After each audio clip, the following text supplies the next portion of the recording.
I want you guys to go back to 2016. Boruto's dad was still going on. The most iconic duo meme came out. Portugal won the Euro Cup and Animax was still a thing. Down here.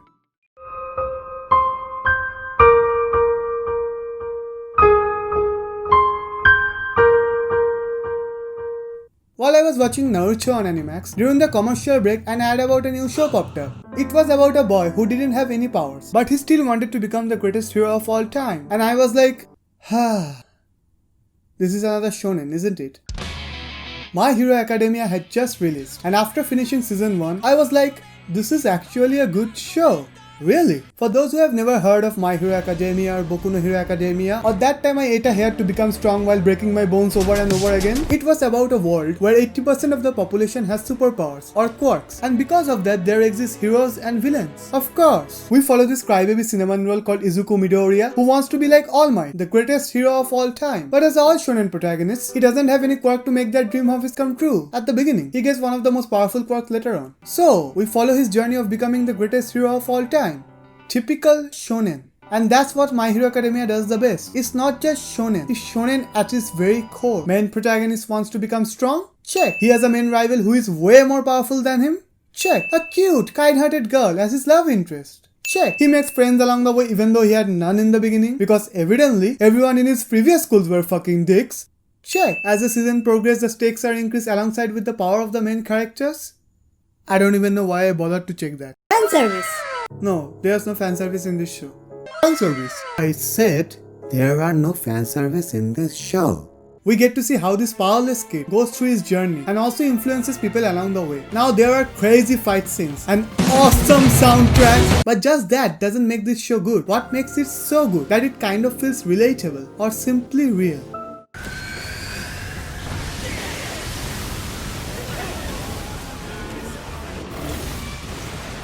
Of course! Wait a minute, let me explain what I mean by that. Yes, there are moments like this where you just don't know whether this is a school or every haunted house shown in anime. Or this scene where a big guy punches a brain big monster to freaking troposphere, just like every episode in Pokemon. But these aren't just the reasons why this show is the best shonen anime currently.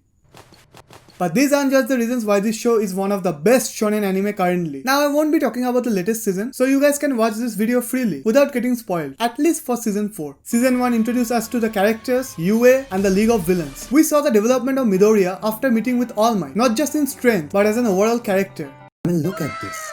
He didn't just get ripped and gain power, but also the confidence to stand up for himself, which felt real. But it was not just Midoriya, but Bakugo as well. Bakugo was an arrogant brat who liked bullying others, as he thought of himself as the absolute best. But his defeat to Midoriya and accepting the fact that he wasn't the strongest made his starting line towards being a real hero. Season 2 delivered us with the tournament arc, and it was one of the best tournament arcs in shonen anime. And of course, the best moment being the fight between Midoriya and Todoroki. This tournament arc was way better than all tournament arcs in shonen anime, as there was so much world building and character development in this one. We got to see how Class B considers Class A quirk marriages, and the other characters, mainly Shinzo, Todoroki and Uraraka, and Bakugo's amazing face. Class B had an inferiority complex to Class A, as they were considered to be the best, and many students from the remaining classes like Shinzo wanted to join the hero course but couldn't because of the nature of their quirks and how they weren't compatible with the selection exam. I mean, why wouldn't they? Even this guy passed to be in Class A, and I still don't know how she passed. Quirk marriages are a thing so that the children could inherit the power of the mother and the father, or the combination of both, which if you guys think for a moment, it makes absolute sense and it is so real, but we never thought about it. I mean, it is not our job to think about it. Uraraka wants to become a hero so that she could support her parents and give them a good life, while on the other hand, Todoroki wants to reject his father's quirk because of how abusive Endeavor was in the past. There aren't high stakes like death or the destruction of the entire universe, but it is just a high school tournament with superpowers, and it packs such a punch because of these genuine settings. All the developments are so purposefully done, either for the present moments or for the future situations, and that's great storytelling. The Stain arc or the Hero Killer arc was one of the most important arcs of the overall story. It gave us an overview of what made heroes actual heroes and who the villains were actually. Are heroes actually heroic and doing rightful actions? Are villains just people who get off by hurting people and are evil or crazy by nature? These are the questions that are put into the mind of the viewers, and that's kind of based on reality. Are people in the higher powers the people who are supposed to protect us really protecting us?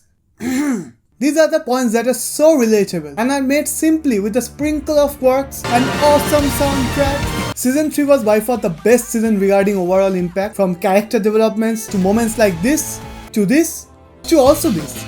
Season 3 delivered us with everything from starter to the main course to dessert to even the menu for the next meal. The demon lord of this show, All For One, was introduced in this season and he looked like a half-filled potato with the biggest possible tumor in his arm. He and his ideology is the complete opposite of All Might. While All Might wants to become the symbol of peace to protect the people, All For One wants to use these same people in any manner just to simply achieve his goals. Basically the government. This fight definitely went down as one of the most memorable fights in shonen history. But it was not just the fact that two men were punching each other as hard as possible, but for how All For One almost broke down All Might emotionally. I mean, yeah, physically too, but mainly emotionally. For All Might, his teacher Nana Shimura was like a mother, and the truth about Shigaraki being revealed to him was a big blow, not just for All Might, but for us audience as well. It isn't just good versus evil or the clash of ideologies anymore, but something more personal, and that felt real. All Might's United States of Smash versus All For One's whatever fuck this is had so much weight on the overall series that at the end, when he said that he had exhausted everything in himself, we knew and felt that was the end of a chapter for this show and the beginning of a new one. All of these moments filled us up with emotions, and we wanted more of it, like a delicacy served to us in a full package of everything shonen, but done right. Finally,